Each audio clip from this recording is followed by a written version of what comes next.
ભાવનગર શહેરમાં સરદાર વલ્લભભાઈ પટેલની 150મી જન્મ જયંતિના લઈને ભાવનગર શહેરમાં આવેલા પીલ ગાર્ડન ખાતે તેમની પ્રતિમાને ફૂલહાર કરવામાં આવ્યા હતા।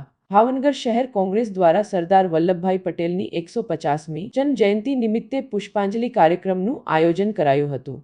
પીલ ગાર્ડન ખાતે કોંગ્રેસના પ્રમુખ સહિતના નેતાઓ ઉપસ્થિત રહ્યા હતા અને પુષ્પાંજલિ અર્પણ કરી હતી। જો કે આ તકે પણ શહેર કોંગ્રેસના પ્રમુખ લાલભા ગોહિલે જણાવ્યું હતું કે સરદાર સ્મૃતિની હાલત ખૂબ જ ખરાબ છે અને કચરાના ઢગલા અને દારૂની બોટલો ત્યાંથી મળી આવી હોવાનું કહીને પ્રહારો કર્યા હતા।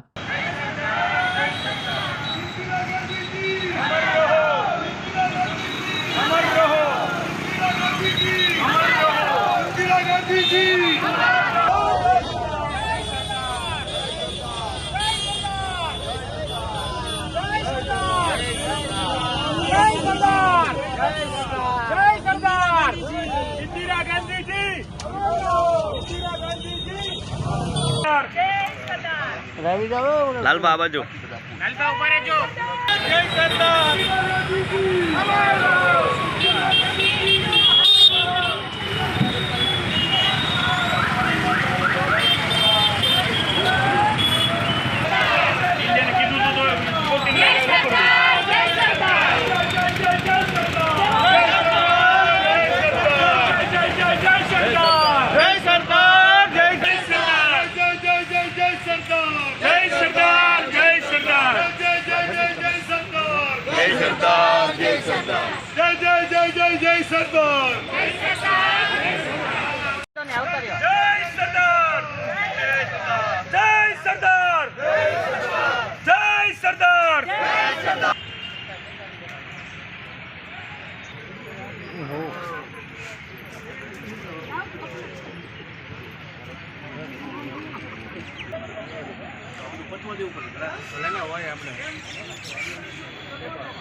भावनगर शहर कांग्रेस द्वारा જે ભાવનગરનું સરદાર સ્મૃતિ છે એની અત્યારે મુલાકાત લીધી તો એ સરદાર સ્મૃતિની હાલત તમે પણ જોઈ શકો છો। ભારતીય જનતા પાર્ટીના શાસકો ખાલી માત્ર સરદારના નામે મત લેવા નીકળી જવું છે, પણ જે સરદારની સ્મૃતિ છે આ સરદાર સ્મૃતિ એનું રક્ષણ કે એના માટેની કોઈ આયોજન એમની પાસે નથી।